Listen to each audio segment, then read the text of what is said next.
Welcome to the Ad Nauseam podcast, where classical gourmands everywhere can finally get their fill. Join us for a delectable discussion of Greco-Roman civilization stretching from the Minoans and Mycenaeans through the Renaissance and right down to the present. And now, ladies and gentlemen, here are your hosts, Dr. David Noe and Dr. Jeff Winkle. Hi. I'm Robert Mack from robertmack.com. Thanks. And thanks for coming tonight. I know you didn't have to. You could have stayed in and turned your brain off and stuck your head in front of that rectangle with the endless parade of changing characters that turns your brain into mush, right? Stupid books.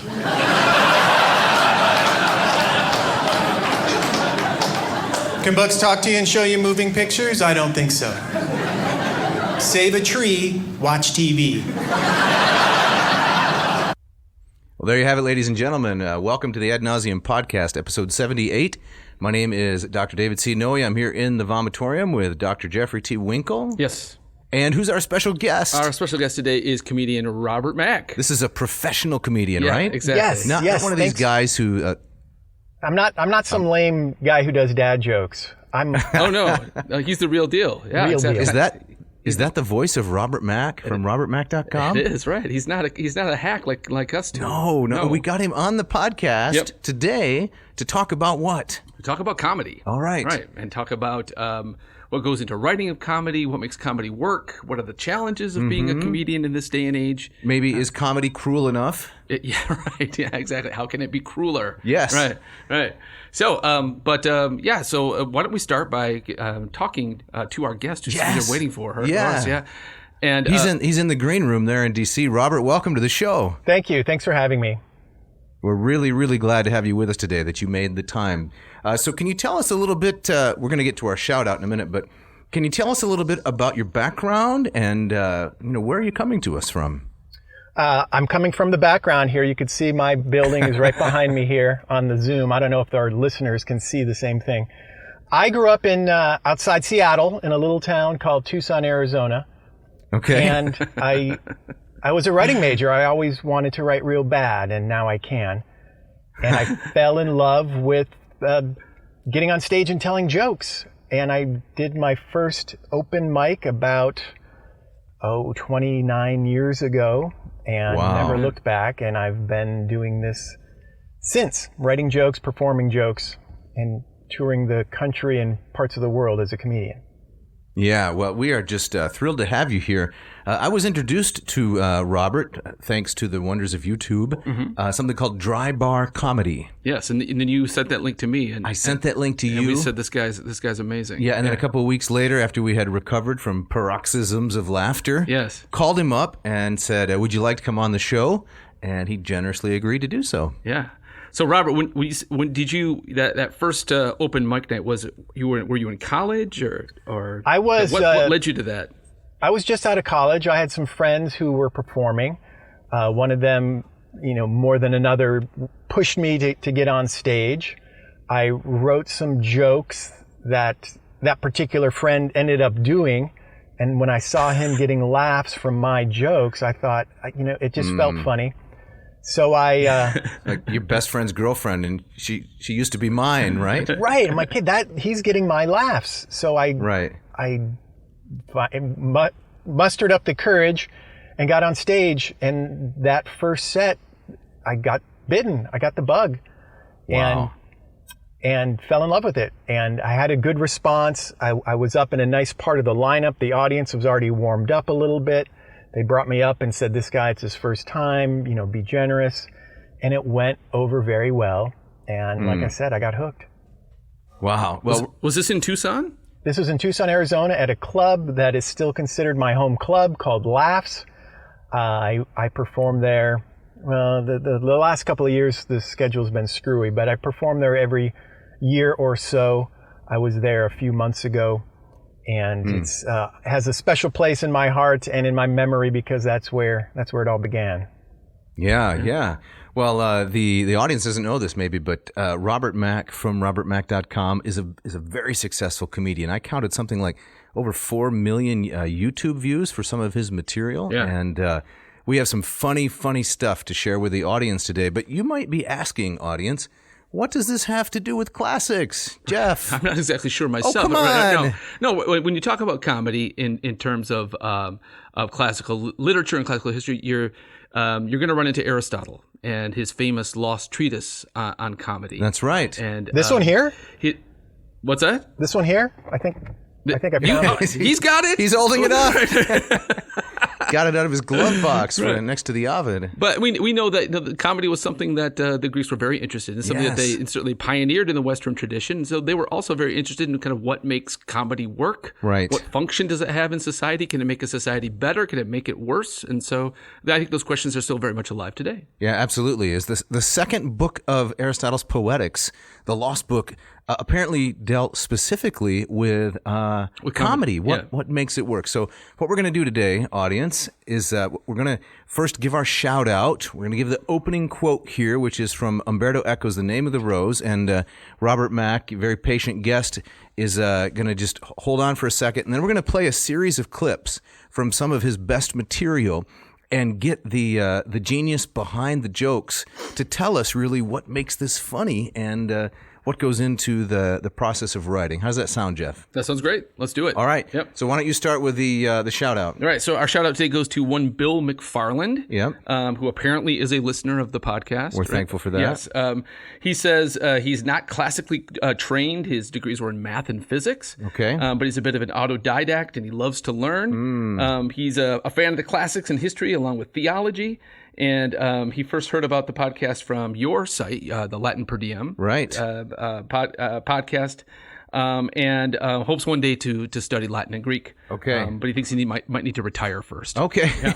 He loved the Odysseus episodes and the interview with Ross King. He's going to love the one with Robert Mack, I'm sure. Absolutely. Because this guy likes to laugh. I'm glad somebody loved the Odyssey episodes. Oh, man, they were dogs. Yes. Dogs. Right. They just didn't really get the downloads we wanted. Yes. But well. Thanks, Bill, for listening. Thanks, Bill, very much. Mm-hmm. So, Jeff, we're gonna do something a little bit different here with the opening quote, right? Yep. So this is from a novel by Umberto Eco, 1980, The Name of the Rose. Mm-hmm. And this is going to set up the connection, the tie-in with our guest, Robert Mack and Aristotle. That's right. It was a great book, horrible movie with Sean Connery and Christian Slater. You didn't like Sean Connery? I usually like him, but that movie was a stinker. It was a bust. Okay. Right. So one of the hook in this book is that the lost book of comedy by Aristotle has been found. All right. And it's still kind of making controversial waves within the kind of the Catholic orders. Yeah, the monastic system. Yep. Okay, so you're going to play Jorge and I'll be William? Yes, I'll be Jorge. All right, let's go. All right. I trust my words didn't offend you, brother William, but I heard the persons laughing at laughable things. You Franciscans, however, belong to an order where merriment is viewed with indulgence. Yes, it's true. Saint Francis was much disposed to laughter. Well, laughter is a devilish wind which deforms the lineaments of the face and makes men look like monkeys. Monkeys do not laugh. Laughter is particular to man. As is sin. Christ never laughed. Can we be so sure? There's nothing in the scriptures to say that he did. And there's nothing there to say that he did not. Even the saints have been known to employ comedy to ridicule the enemies of the faith. For example, when the pagans plunged St. Maurus into the boiling water, he complained that his bath was cold. The Sultan put his hand in and scalded himself. A saint immersed in boiling water does not play childish tricks. He restrains his cries and suffers for the truth. And yet, Aristotle devoted his second book of Poetics to comedy as an instrument of truth. Venerable brother, there are many books that speak of comedy. Why does this one fill you with such fear? Because it's by Aristotle. Aristotle, a name to conjure with. Yes. So, we need to get started then, don't we? We do. We're going into the lost second book of the Poetics with Robert Mack, Aristotle. That's right. All right, so Robert, as we kind of get into kind of the heart of the episode here, I'm just curious. Like, you're a comedian, been doing this for many years. Do you spend a lot of time kind of reflecting on comedy, kind of the place of comedy, what place it has in society? What is the role of the comedian? I'm wondering if you could share some thoughts on that.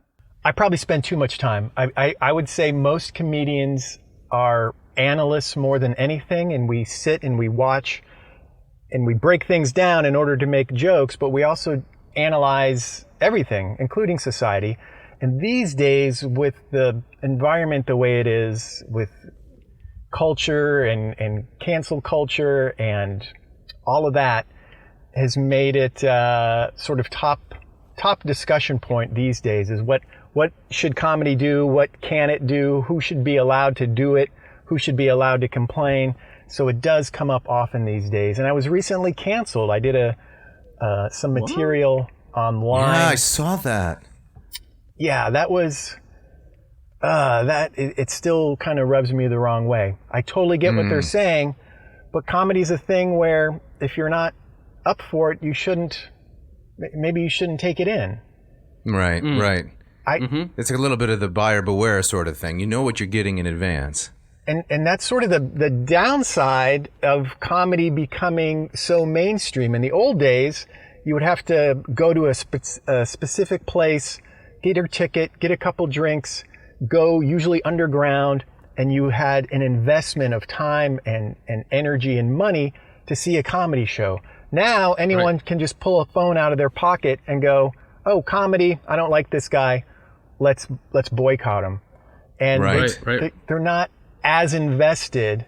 And also because comedy is mainstream now, I think it's watered down a bit, so it's lost a little bit of its bite in order to become mainstream and pacify, larger segments of the audience.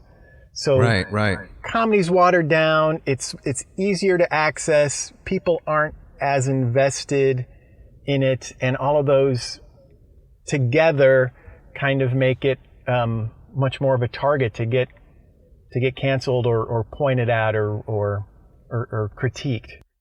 Yeah. Right. Well, here on the Ad Nauseam podcast, I think we can call it a comedy-free zone, right? you could be as funny as you want with no consequence. Yes, that's what we're after. Exactly. So I'd like to play a clip. We put together a series of clips, as we told the audience, and then just have Robert react to some of this. This is some of the favorite material of what we've seen of him. She asked me, Robert Mack from robertmack.com.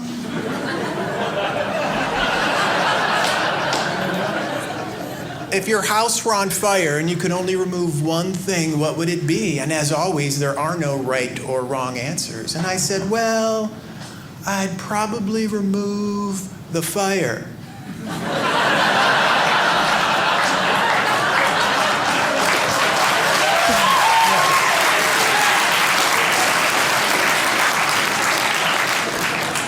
Which I believe is the right answer.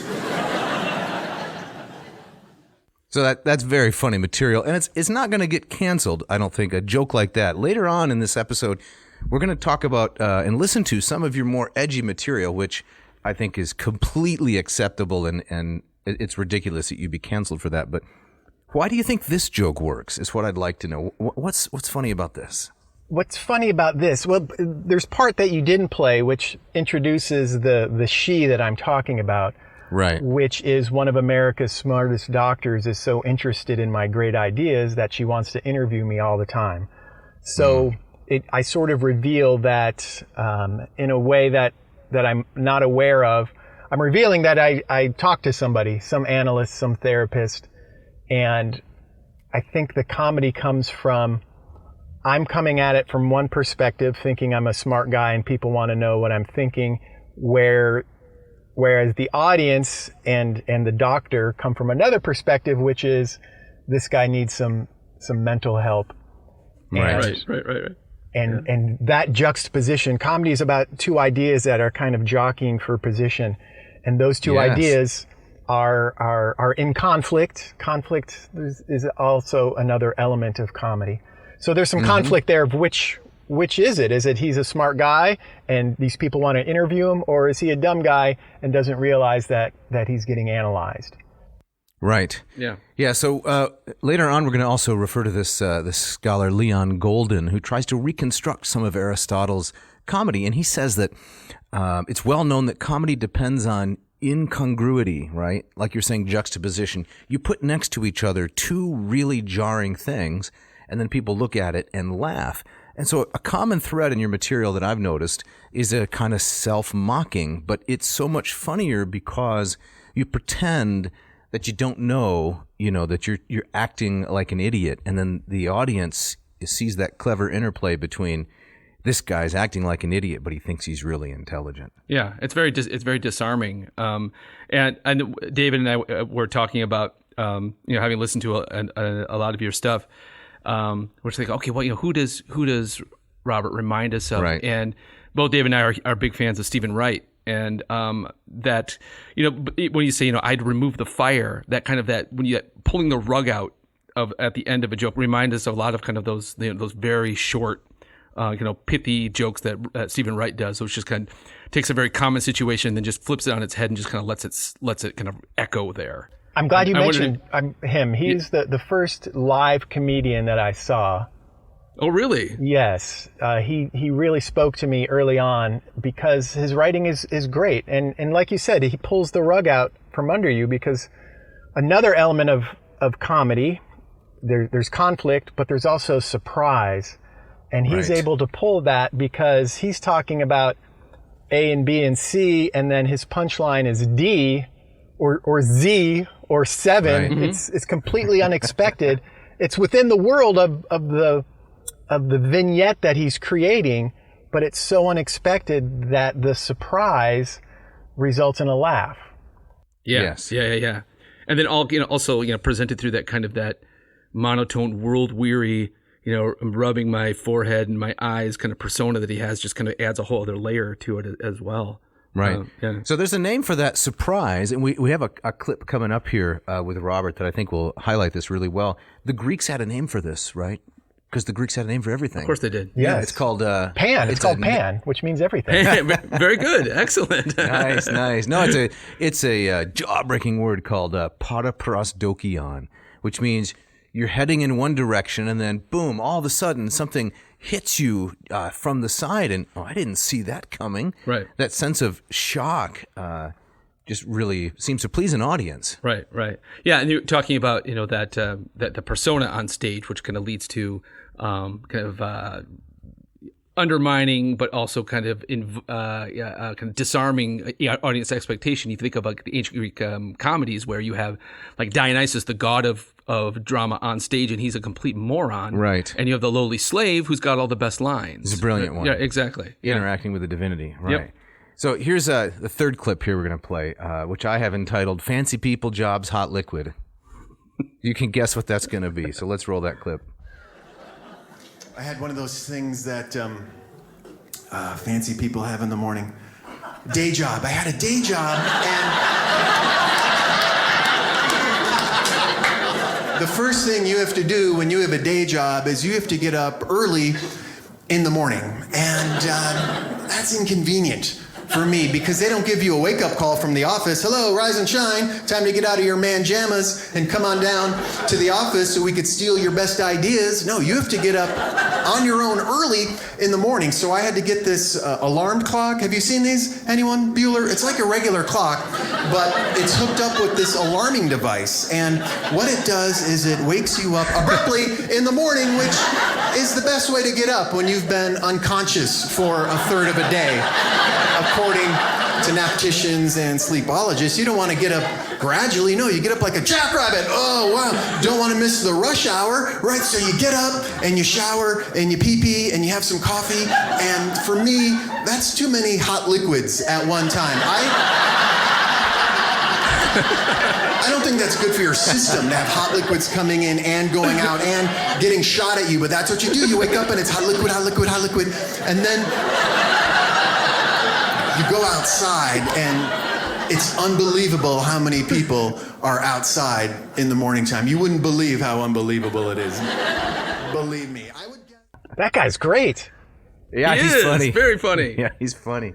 I would like to say, though, that it starts with a misdirection, and Yeah. your audience won't be able to appreciate it because they can't see. But in that performance, I'm talking about food right before this, and then I'm gesturing like I'm gesturing about something in front of me, like I'm making the shape of something on a plate of food. So they think I'm talking about food when I talk about that thing that fancy people have in the morning. Right. Yes. So those little clues are trying to get people to go one direction, and I want to put an expectation in their head that, oh, he's talking about food. And so I use these different clues and techniques to lead them in one direction. And then there's that thing, which I call the left turn. You guys call it whatever the Greek is for that. But That's that right. left turn is the surprise. And that's how comedians are able to generate laughs, is they set up an expectation to go one direction, and then they're able to pull the plug or do a left turn or rotate or pivot or do something to get the audience's expectation to make that turn. Once the audience figures out that they've been tricked or conned, that their body releases a laugh. And that's one of the evolutionary things of laughter is releasing tension or solving an incongruity. So that's how that bit starts. Yeah, we had to chop up some of the really wonderful narrative arcs that are in these 40-minute sets, right? And we did that basically because we're insecure and it makes you look even funnier than you are. We didn't want to have the competition. Yeah. But I mean, that kind of release, of course, that's Aristotle once again, the catharsis, right? Yes, that's what cleansing, said that both cleaning out. The best of tragedy and the best of comedy could do, right? Right. So, Robert, I'm curious, when you put together a joke like that, or really any joke, what's your process? Are you putting this down on paper? Are you working this out in the club and saying, okay, that didn't work, and the next night I'll try something different? How does that go? It's different for everyone, but for me, a lot of times it starts as a thought, like I can get a laugh with this, and it bounces around in my head for a while. Then I record it, vocally into my phone or in some sort of recorder, or I put it on paper. I generally like to script my things out and type out my material into little scripts that I try out on stage. And after I've tried it a number of times, I will look at my script and listen to my recordings and see which lines are working better. Those I move to the bottom. I try to build to the biggest laugh. If a line that I thought was funny is not getting the response I want, I tweak it, I edit it, or I get rid of it. So there's a lot of back and forth. It's a lot of work to do that. And so it takes a while sometimes to get 20 minutes of ideas down to 10 minutes of material, down to 5 minutes of solid stuff when I've pulled all the fat out. Right. Yeah. So in preparation for this, woven into your material is little autobiographical stuff, some of it facetious, some of it I think genuine, like when you said, I wanted to write so badly and now I do, something like that. But we have a clip here about a liberal arts degree, and the next one after that is about classic English literature. So kind of where we want to go with this part is to ask you, when you're young, like we were, you think, well, I'm headed toward a successful career, and then we both went into degrees in classics.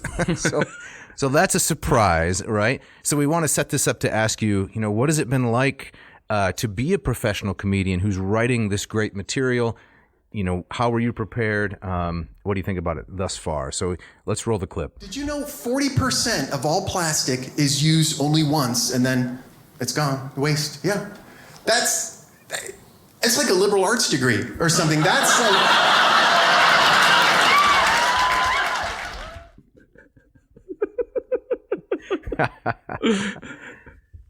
And were you going to play the second clip too? Yeah. Okay, let's do that. Yeah. So this, I would say, of all the material that we're presenting here on this theme, this may be some of Robert's best. Where I went to school, you had to sell the books back after your class if you wanted to eat. So I didn't have any of my old books, but I remembered a very funny satire I read called Catch-22. Who's seen the movie? It's all right. This will work. Don't worry. Who's read the title? Okay, yeah. It's slow in the beginning, but it really picks up after the hyphen. Anyway, I went to this big membership book place, and I don't know what the clerk's problem was, but I gave him the book, and he said, "Is that it?" And I said, "Yeah, that's it. Catch-22." "Well, I need to see your membership card." "Oh, I don't have a membership card. How do I get one?" "You have to buy something." "Well, I'm buying Catch-22." Now, without a membership card, So I didn't get the catch-22, but that's all right, many of you didn't either. So instead,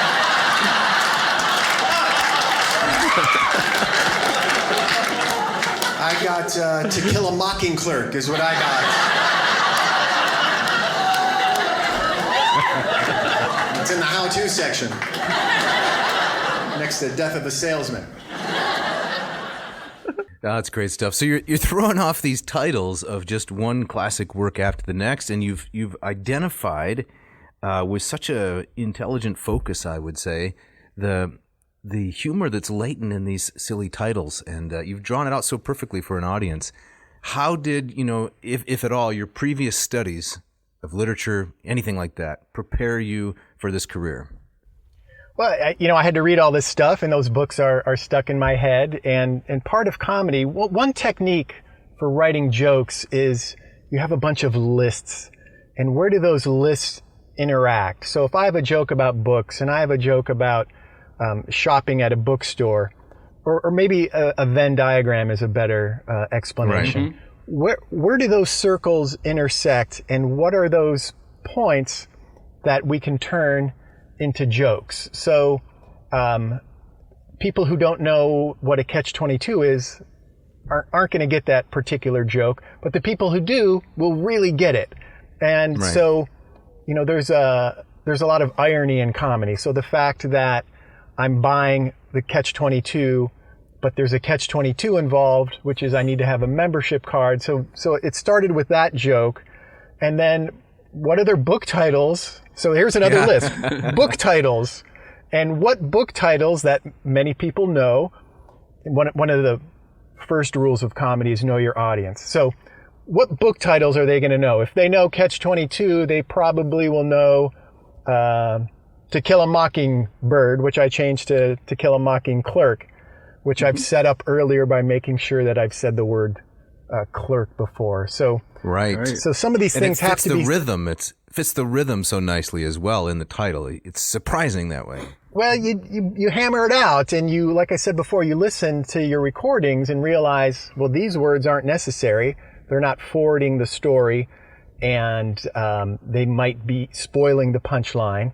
And if they're not getting a laugh, get rid of them. So all you're left with are the important words that keep the plot, as it were, going, and reveal the punchline. And right, so after you speak it a few times, you get the rhythm and the wording down just right, and it gets that meter, that metric. Yeah. One other thing I noticed is you're not afraid to make fun of your audience. I like it that you poke some gentle fun at your audience. But what do you think about that? How does that work? One of my favorite things is to make fun of the audience. I don't do it very much, but can we rewind 20 years? When I started, some people said that when I started stand-up, people said I came off as arrogant or condescending and Mr. Know-it-all. And maybe it's hard for me to see that because I'm coming from my perspective. It's hard to step out and view it from another person's perspective.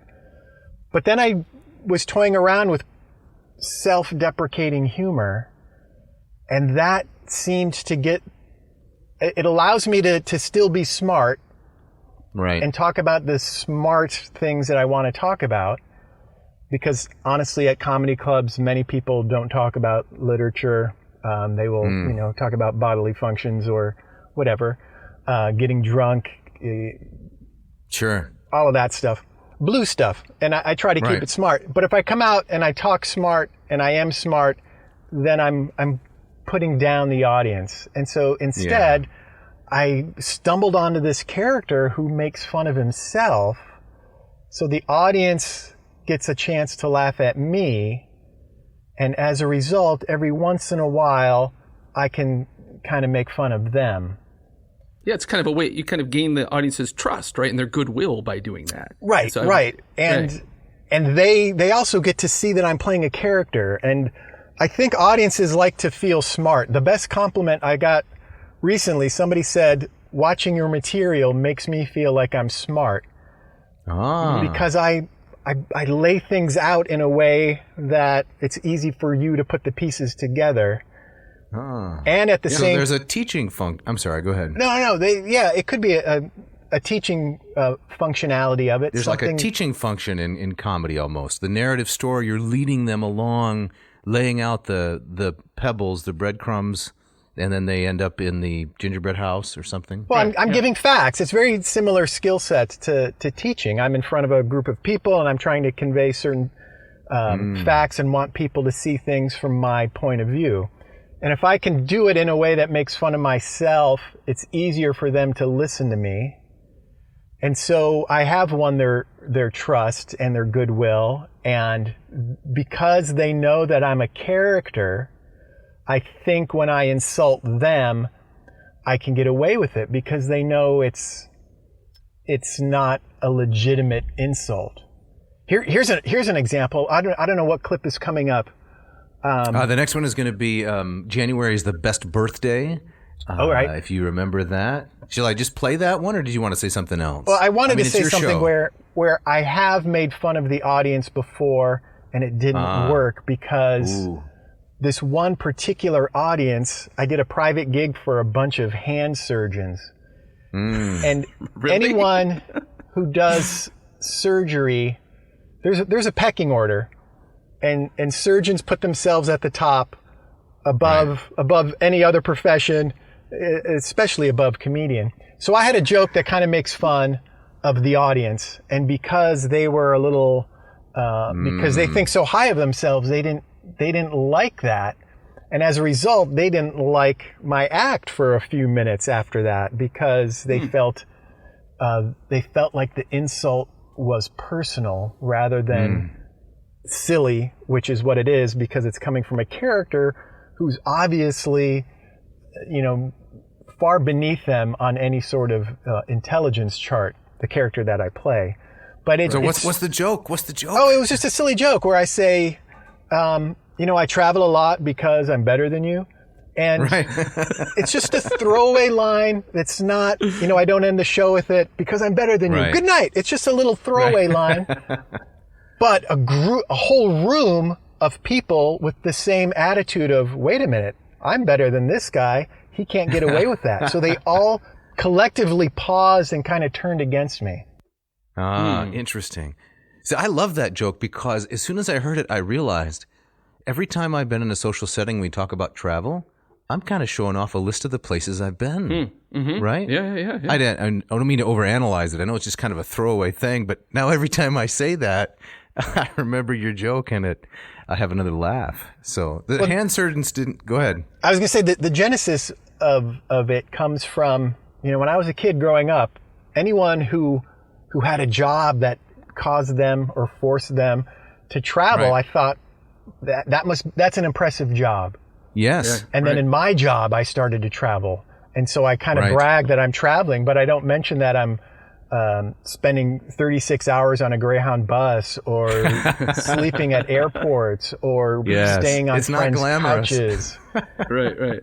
Yeah. I remember when I was a kid, I used to keep track of, when I started traveling a little bit, a list of the places I've flown to, because travel used to be really expensive and quite uncommon. Now it's so common that I have the same kind of feeling that you do. It's which airport am I going to sit in for hours? Exactly. I wanted to go back to. I love that you got that compliment from the fan that said your comedy makes me feel smarter.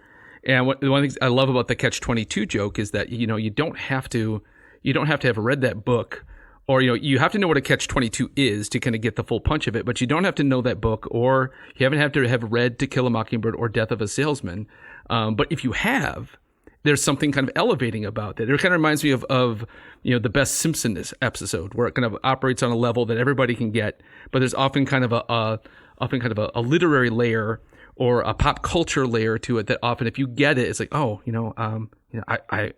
could be a Simpson writer. Right, I'm on the inside. I'm on the inside, and I that's what that joke hits me. Yeah, I do agree. I do think that audiences like to be in the in group. So if I can divide the audience for those who get it and those who don't, the ones who get it can pat themselves on the back, like, oh, I Right. got that one, and these other folks did not. And I think that exclusivity makes an audience feel better about themselves. And when you have an in-group and an out-group, of course people are going to want to be in the in-group. And some of these jokes, in a way, do that. They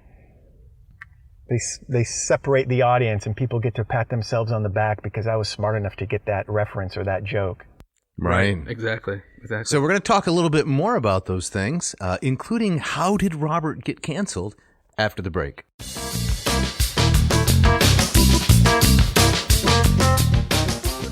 This episode of Ad Nauseam brought to you by LLPSI. What in the world does that mean? No, it's brought to you by Latin Per Diem's Lingua Latina Per Se Illustrata Latin course, Winkle. Okay, why did I say LLPSI? Because I told you to. Okay, all right. But tell us about this. Okay, so at latinperdiem.com/LLPSI, audience members can start their study of the Latin language with me.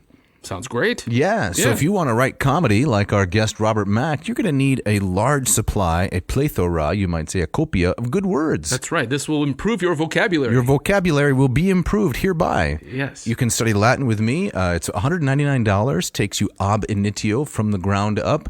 If you don't know any Latin, this is the place to start. If you're trying to build a pyramid, you ever tried to build a pyramid? Yeah, I was always unsuccessful, though. Right. Yeah. It calls us back to the monumental architecture of D.C., no place like Dome. Right, Yes. exactly, yeah. You're going to build a pyramid, you got to have a really broad, solid foundation. I always started in the middle. Did you? Yeah, like halfway up. It That's not going to work. it was terrible. An above-ground pool? Exactly.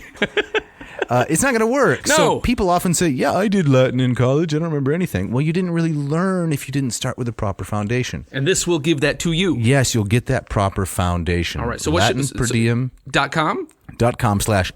/LLPSI. You get the whole program every week. You get to meet with me and other Latin students from around the world. Sounds like fun. Yeah, to study some Latin. Check it out. All right. This episode is also brought to you by the Ratio Coffee Maker. Ratio Coffee Maker. Ratio Coffee Maker. And just like last time, I'm going to read a little bit of a review here from an online journal called Pull and Pour. All right. This is written by Mr. Andrew Potler from June of 2019. He says, quote, "The Ratio 8 is a premium automated coffee maker from Ratio that makes pour-over quality coffee with an automated machine. It mirrors the process and filter you'd follow for manually making Chemex." Chemex. You know Chemex now, right? I know what it is now. All right. Yeah, it sounds like a lot of work. No, the Ratio does it automatically. It bridges the gap between the quality of a handmade pour over coffee and the convenience of a lower quality automated machine. All right.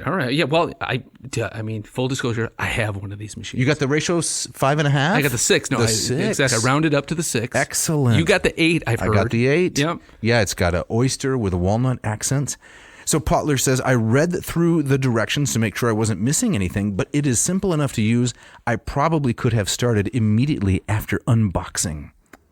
It is user friendly. You push one button, Jeff. Right. One button, and then what happens? Well, then you go through the 3 stages. Let's hear about them. We got the bloom, we got the brew, and then it's ready. Okay. Yeah. Do you have any coffee today? I did. I have some from my 6. From your Ratio 6. Yeah. You have the stainless or the black or what do we the stainless. got? Yeah. The stainless. Yeah, it's a nice looking thing. Yeah, and tell me about the carafe. I want to hear about that. The carafe is, I mean, it's a serious carafe. It's not, pussyfooting around. It's weighty. It keeps it warm for hours with no burning scorch pad underneath. That's fantastic. It Just is. like mine. So again, to Potler here, he says, there is no doubt that this is one of the most, well, let's euphemize a little bit, one of the least attainable coffee makers in terms of, well, you know, if you're going to have something valuable, you got to pay for it. Of course. Didn't your dad tell you get what you pay for? He did. Yeah, he told me that many times. Not your dad, but mine. It sits safely in the super premium category. While many people, reading the review, would never dream of buying a $500 plus coffee machine, for those that are passionate about coffee and have money to spend, the Ratio delivers in a lot of the other categories. That's right. And here's the best news. So Yes. listeners, if you go to ratiocoffee.com, You can click on either the 6 or the 8. You can choose your machine. And if you put in the coupon code, I believe it's ANCO. That's right, AN Coffee. Yep. You can get 15% off either of those wonderful machines. Check it out. You won't regret it. You will not. This episode of Ad Nauseam also brought to you by Hackett Publishing. Dave, tell us a little bit about Hackett Publishing and what you like. Absolutely. Well, Hackett just launched a new website. They did. Yes, and as part of the launch and their anniversary celebration, because we're in the 50th year of Hackett here now. Yep. Started back in 1972. They're offering a free Hackett tote bag with all website orders of $50 or more. Well, that's fantastic. All you have to do is go to Hackett Publishing, Hackett, publishing.com, and while supplies last, you go through their massive catalog of classical titles, The Essential Greek Historians, Aeneid Book 7 by Randall Ganabin, The Essential Thucydides by Paul Woodruff, the Lucian, the whole thing. Erasmus we talked about last week. Erasmus, right. You can get some Erasmus original materials. You put some of that into your bag.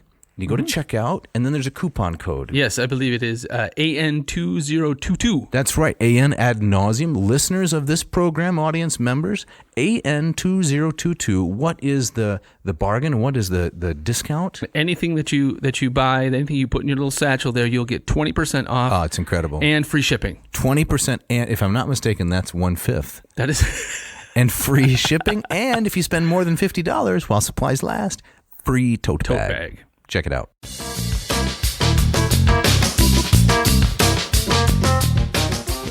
All right, as we get back into this with Robert Mack from robertmack.com, let's play another clip. All right, here we go.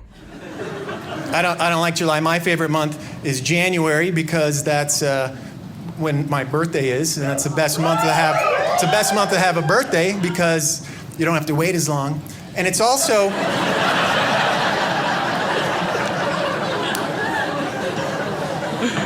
It's the time of year that you get a fresh start. I joined a health club because this year because I decided I want to lose about $30 a month.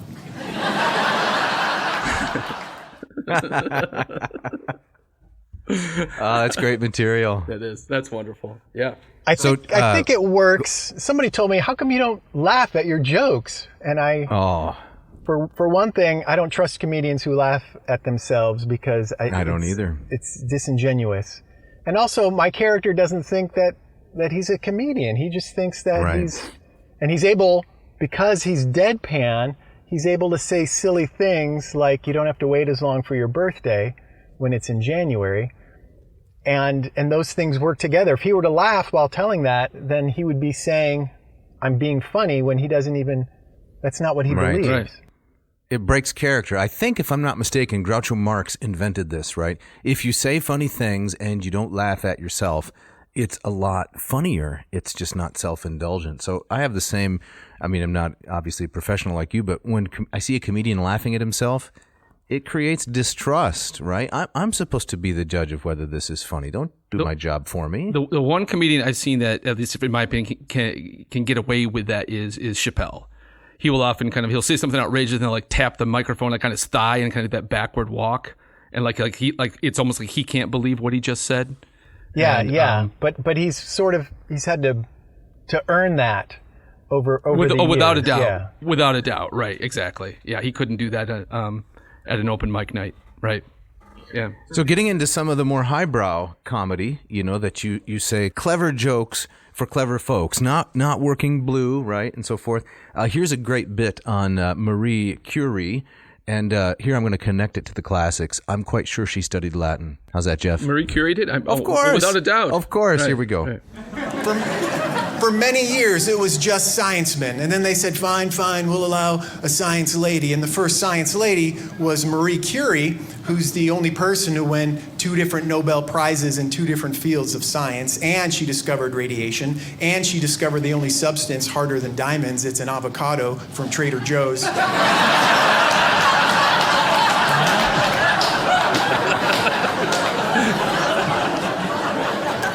What if the Russians were able to weaponize that technology? If that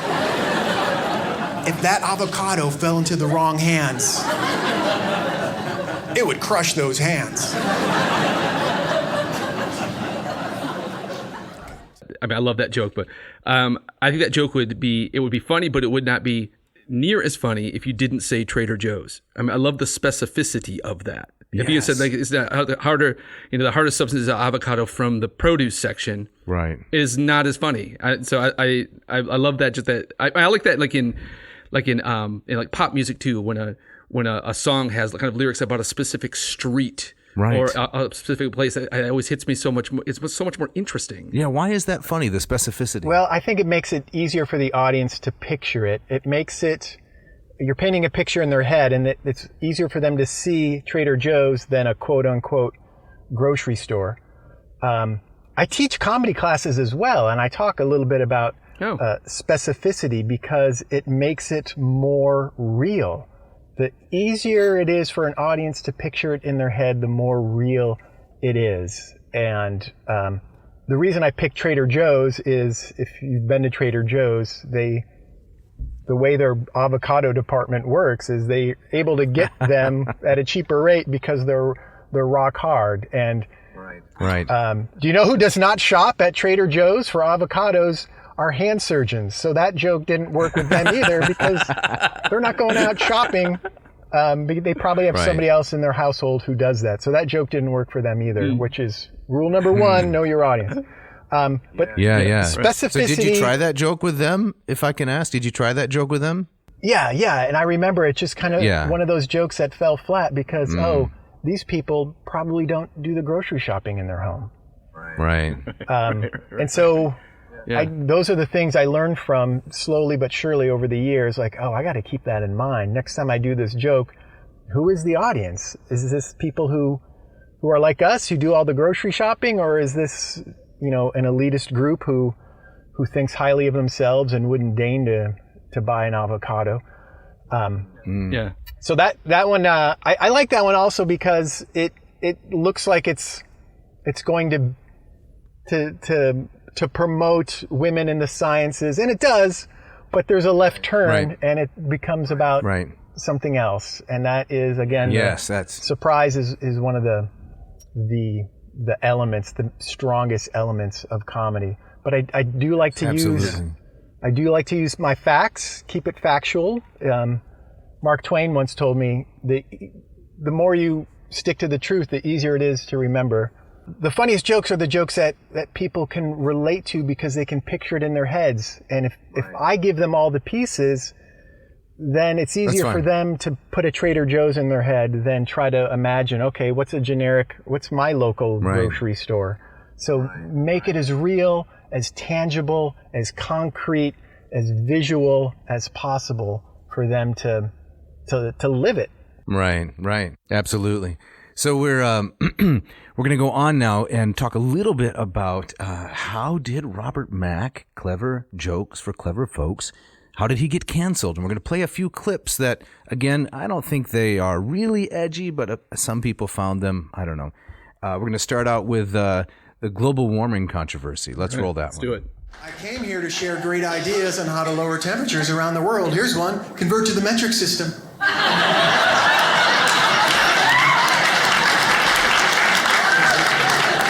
When we convert to the metric system, temperatures will drop 50 degrees overnight. Fact. That's a scientific fact. Did you really get pushback on that joke? I got pushback for something that comes right after that joke, which is when I talk about somebody in the audience not wanting to follow my great idea because they are opposed to metricans. And then they're scared that we're going to have a bunch of metricans come into our land. Yeah, it's assonance, right? Two words that sound similar, but you're only a bigot if you hear the word Mexican and you don't like Mexicans, right? Because what does metrican have to do with anything? It's just silly. Well, it's silly, but it fills the same space in that argument about we need to build a wall. Right. And we're going to have the metricans build it. What was the line? 11 kilometers long and 9 gallons high? And who do you think's going to measure that wall? You are? With your yardstick? No way, Joseph. A metrican is. But you're totally digressing the subject. That's just funny. How could someone be upset about that? So did that like cause a Twitter storm? I mean, how did that manifest? It didn't really cause much of a storm, other than I did that joke sort of as a last minute performance for a nonprofit that was having an online fundraiser. And they've hired me a number of times in the past, and I'm sure I've done that joke in the past before. But this time I did it, and one of the nonprofit's employees told the director, who I've become friends with over the years since I've done a number of his shows, they said, we can't hire this guy. I took offense at Mexican because I'm a Mexican American, and I thought he was making fun of our culture. And a similar situation happened a few months ago with a colleague of mine who happens to be Native American, and she was talking about being Native American, and some people in that audience who were Native American took offense that she was making fun of her and therefore their culture. And the commonalities are the people who had issues were both younger and more sensitive. And both instances, the people who delivered me the bad news were kind of rolling their eyes saying, I don't see it. I know where they're coming from. I'm not offended, but it's a younger, more sensitive demographic of our audience. And I've seen those. Please go I was going to say that younger people don't take things, they take things too literally rather than metaphorically. And a big part of comedy is talking about two or more things at once. And you have to be able to look at things from different perspectives and see that maybe the literal meaning isn't what the performer means, and maybe that there's a metaphoric or some other hidden conceit that the performer is actually talking about. But people of a certain generation don't have that skill or don't have it as fully developed, or they've been taught by society to look out for, hey, they might be making fun of you. If they say Mexican, they're probably making fun of Mexicans. So I think this younger generation doesn't have the same experience, and they are more out to look to be offended rather than looking to be entertained. Right. Yeah. I've seen interviews with Seinfeld and Chris Rock who say they won't play colleges anymore. And I'm wondering, have you noticed just a different vibe if and when you do a college gig versus a nightclub? I haven't done a college gig in a number of years because of the pandemic. But I have noticed that in the last 2.5 years, doing online shows that are not at a club and they are more on the corporate level or work gig rather than a show at a club, that because it is a work event and because there are some younger people in the audience, they are more attuned to getting triggered at things. So I've had to rework some material. I've had to get rid of, and jettison some material. But other stuff, like the Mexican stuff, I roll my eyes, and I'm going to keep doing it because, for one thing, I don't like people telling me what my intent is. Right. My intent is to get a laugh. My intent is not to make fun of Mexican Americans.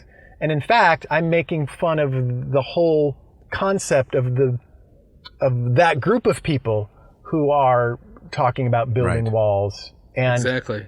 I think when an audience isn't able to look at something with irony, they're gonna miss a lot. They're gonna miss a lot of the laughs, and they're gonna think that I'm saying one thing.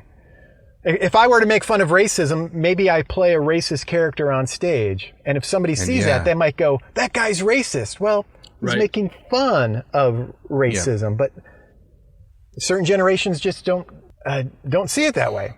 Yeah, they don't get it.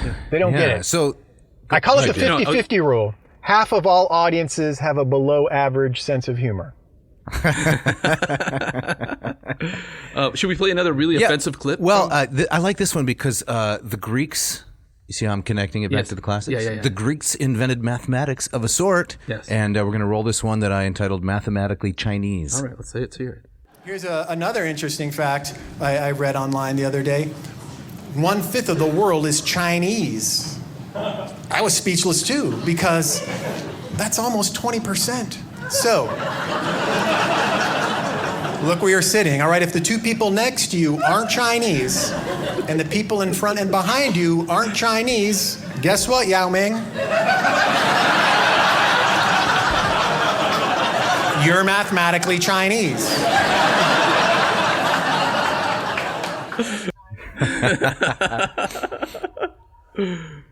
So one question about that is, I think Yao Ming is the famous NBA player, isn't that right? Yeah.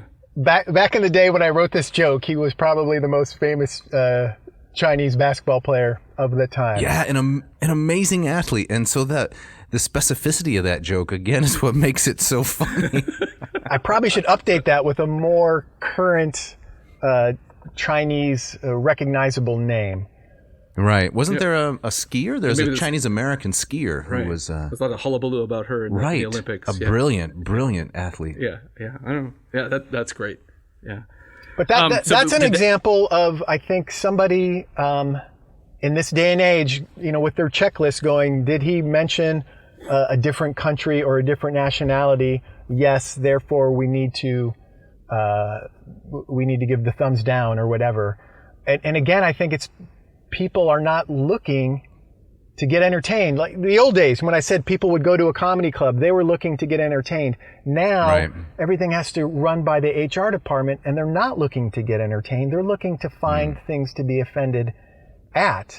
I've done a number of shows for HR departments, and they're not looking for laughs. They're looking for, what can we cut? And it just, it's so painful that they don't get the joke. And there's a number of jokes in there. There's one, 1/5 is almost 20%. Right. Yeah. That joke was online, and one person online said that's not even funny because 1/5 is 20%. And then somebody corrected That them. person has no sense of humor. Right. He's like, no, but it's not almost one. It is 20%. And there was a back and forth. And I'm like, I'm wasting my time by trying Absolutely. to appease these people. If they get it, Right. they get it. If not, I can't help them. The joke is my character is so dumb, he isn't able to pull that off, and thinks Right. that therefore, if the four people around you aren't Chinese, then mathematically the math bears it out. You must be. Right. Yeah. And in no way does that say or criticize or victimize or ridicule people of any Chinese race No. or nationality. But some people will see that and go, "Oh, you can't single out a group." Yeah, but you in the next clip, though, you do have a larger target, we might say, and that is the morbidly obese. All right, let's hear it. I was in the waiting room in the doctor's office, and I was reading this little pamphlet. It was a tiny little pamphlet. It was like a pamphlet, and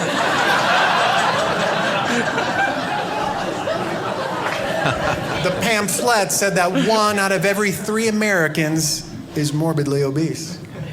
So once again, look where you're sitting. 1 out of 3. If the person sitting on your left and the person sitting on your right is the same person,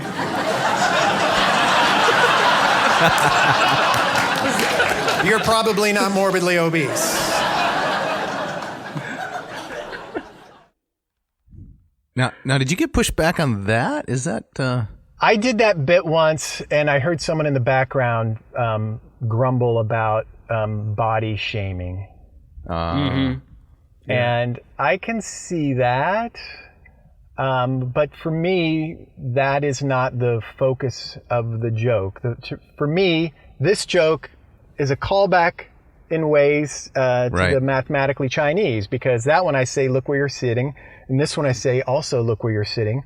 And so it's a kind of a parallel comparison, except then I say, if the person behind you, if it's one person, if it's somebody that large, so it derails our technique a little bit of how we were comparing where you're sitting. And to me, that's where the joke is that there's somebody who's so big that they're on both sides of you. Right. And I went back and forth many times when I was writing that joke, and I found the best way for it to work is to make the you in that joke not morbidly obese. Right. Because there was another version where if that was you, then you're a fat obese person. But I made it somebody else, and that seemed to make it more tolerable. But nonetheless, somebody said I was body shaming. Body shame. Arguably a tiny bit more funny if you say, if the person on your left and the person on your right is the same person, you are morbidly obese. But I didn't try to overthink it. I was just overcome with humor, because it works really well. It works really well. You talk about the 50-50 split in in the audience. I'm just curious, as you've gone around the country, are there places where you're going there and you think, I know this is going to kill, and there are places that you might go to say this might be rough. I'm curious, kind of if that's if you see those kinds of trends in places. There are a lot of it that really depends on what the show is. If it's a show at a comedy club where people have come to be entertained, that is an audience that is open-minded and more receptive. If it's an online show or a work event where people are there not because they want to be, but because they have to be, then that they might not be as entertained, or they might not be as engaged. And that's where you'll have the people who are on the lower half of the 50-50 rule. Because they're not there to... They dragged this comedian to our work event. But I can look at some audiences and get a sense if it's really, if they like a lot of the dirty jokes and the blue jokes. Sometimes it's harder for me to win them over, because they want something more rough and tumble and an easy laugh kind of. There are other easy laughs, and there are other comedians who can deliver that. And maybe it wasn't a good choice for me to be at that event. I do a lot of Christmas parties, holiday parties that want a comedian. I did one a couple years ago, and it was an auto business. There were some mechanics, but some administrative types, but most of them were blue collar, and they were telling me like horrible jokes during dinner. I was performing after dinner, and during dinner they're telling me these horrible, sexist and racist jokes. And then I got up there and did my little, Sunday church show, and it just wasn't a good fit for that particular audience. Even though when they hired me, they said, you have to be clean. Yeah. They were giving you they thought they were giving you great material. Oh, this is great stuff. You can use it. Yeah, but it gave me more of an insight of what they were looking for, which, as you said, lowest common denominator, the lowest hanging fruit, the easiest jokes are. To be honest, I when my career started, I wrote a lot of those jokes because they're easy to write. And then you realize, they're easy because they write themselves, poo and pee jokes. So Right. Scatology is what that's called. Scatological humor. And there's a lot of it in Aristophanes' bathroom jokes, but it's all delivered with such literary flair. So here's a callback to the classics. The episode, right? Right. Oh, yeah, on the frogs. Right, exactly, yeah. So if we can move just a little bit, because we're starting to run out of time here. Another kind of redoubt of touchy jokes is the war between the sexes. And it seems like, jokes about different ethnic groups, those faded from the landscape quite a long time ago, and in some sense, that's good. But jokes about the differences between men and women were still acceptable even recently. So I think maybe that's changed, but I want to roll this clip, Wife with Broken Femur, which is some of your funniest material if you're married. And I'd like to hear what you think about it.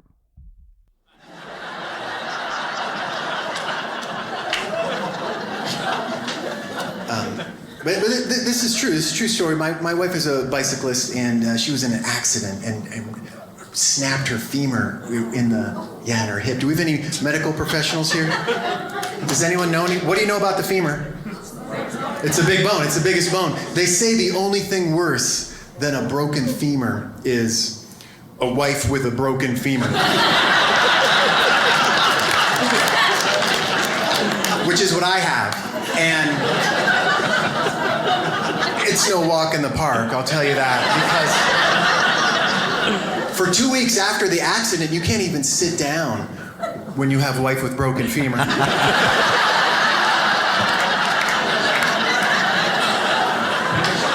she's always asking you to get stuff, you know? I need more meds. Okay, take me to the bathroom. All right. And that's the first symptom. Ringing in the ears is the first symptom of wife with broken femur. And it goes on and on. Drain the fluid bag and adjust the pillows, and I'm ready to eat. And it's good for the quads. That's great.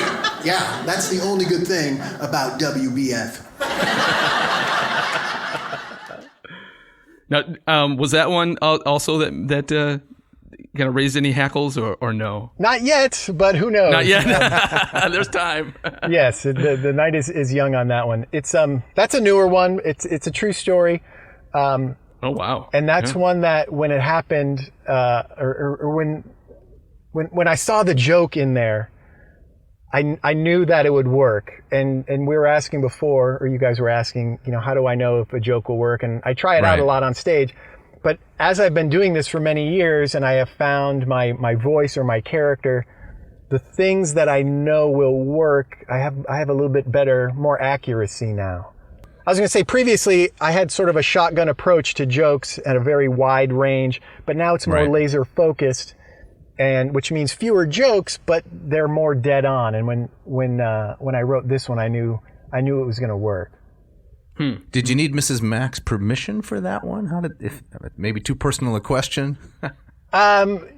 She's only, I don't think she's seen me perform it. I think she's heard it, but I've told her about it, and she couldn't argue that I couldn't do it. I mean, it's a part of my life.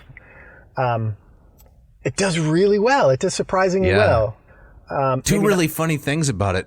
First, the whole audience wants to feel great sympathy for her because that's a terrible accident. But the whole bit is trying to win sympathy for yourself. That's funny. And the other thing is that at the very end, you identify it with initials, which is kind of like a medical tick. You have to give things initials, and it's a made-up condition. Very funny. Yeah. Well, and the reason that works, I think, is because something called the rule of three, which I'm sure you guys have come across. It's very prominent in comedy. And I do say that it's a medical condition. It's called wife with broken femur. And then later on, I say wife with broken femur. And then the third time, I don't say wife with broken femur.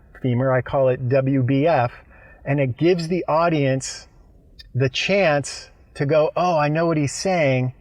And they get to pat themselves on the back because they figured it out. So it's another instance of setting up a pattern and then sort of denying that pattern, but giving something that they're able to figure out on their own. And I believe that the more an audience is able to figure something out that's not spoon-fed to them, the more engaged they are, the more they will lean in, and the more they can pat themselves on the back. Yeah.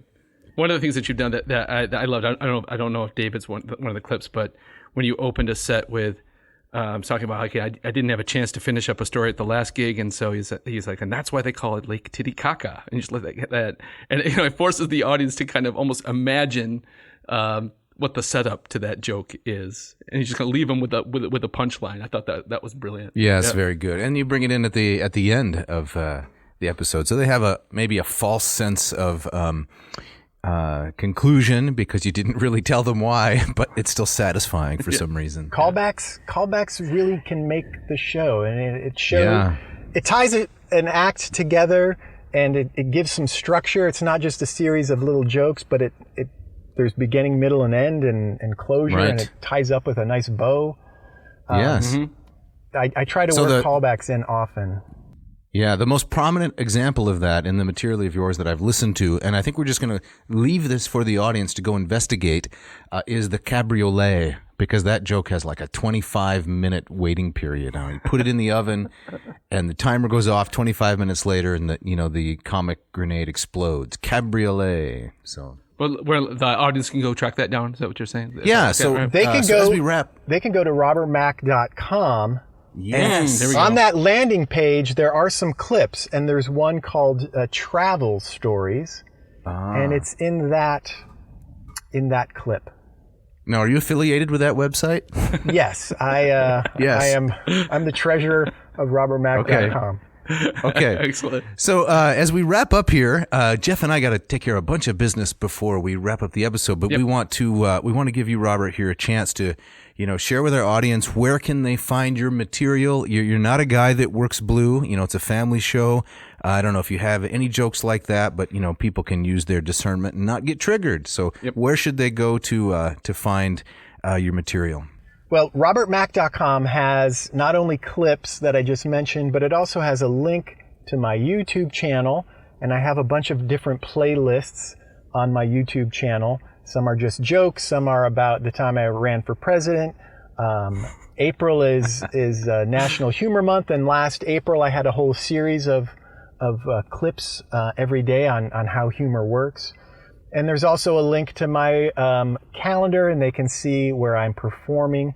I have a big tour in April. I don't know if this will be out before the beginning of April. Oh, yes.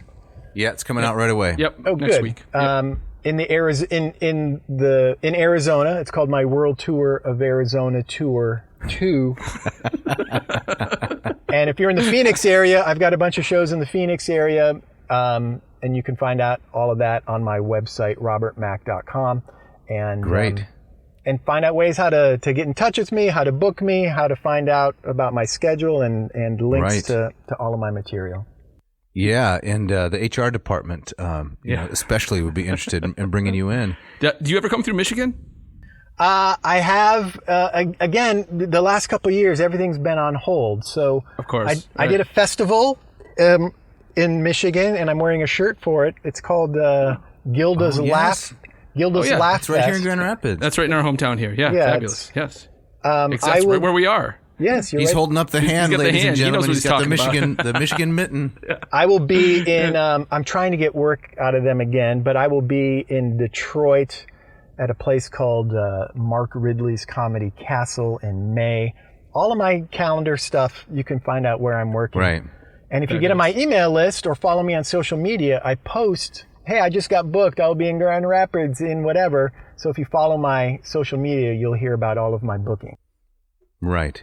And that's why Aristotle's second, right?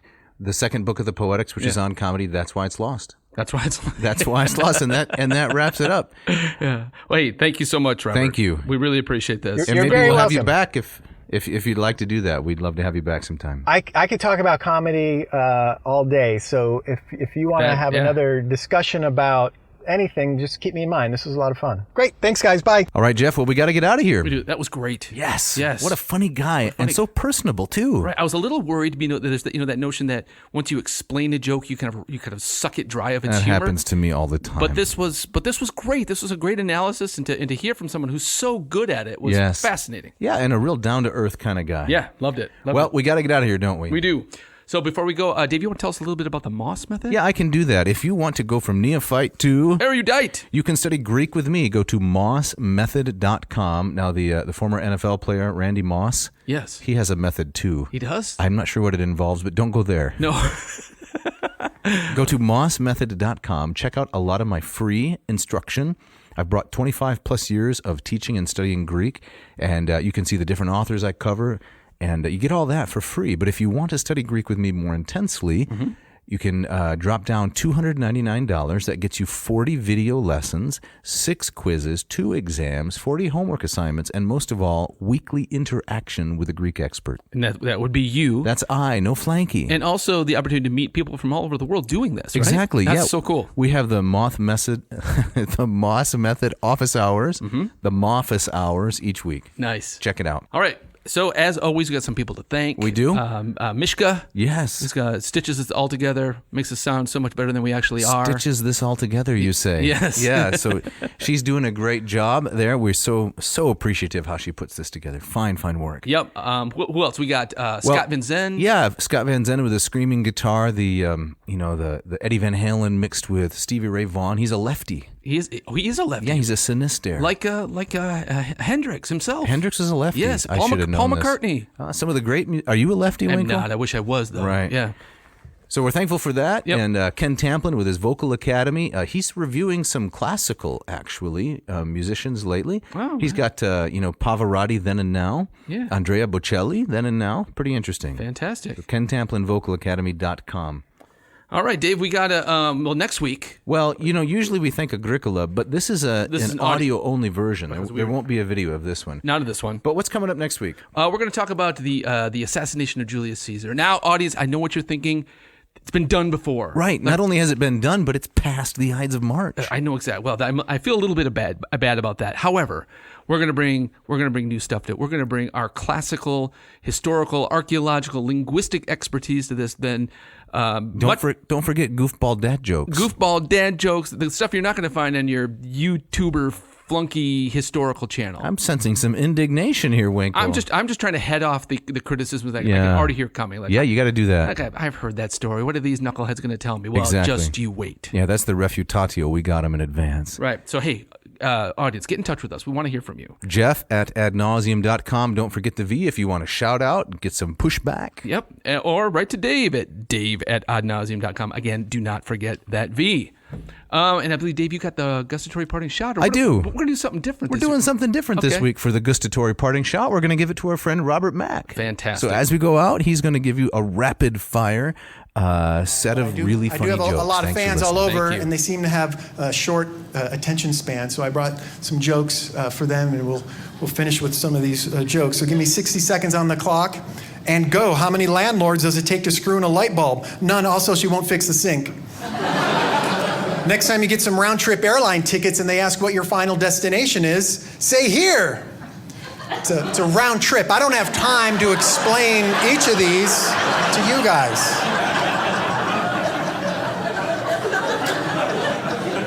Four times 3 is 12. Yes. Okay. Never buy sushi at the 99-cent store. True story. I wish I was the guy who invented hotcakes, because you know how well those things have sold. Yeah. Like wildfire. Pass. I went to a silent auction. I got a dog whistle and 2 mimes. I used to be a paper boy, then I became a real boy.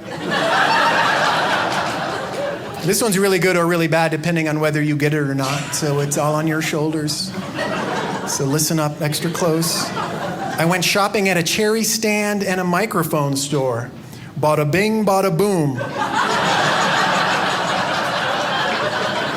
Once when I was littler, we got a dog and a cat. The next day, we named the dog Curiosity.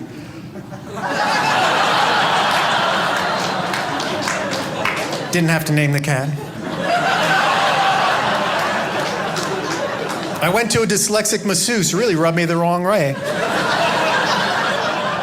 And finally, I went to the bank the other day and said to the teller, I need $50. The teller said, withdrawal? So I said, I need $50.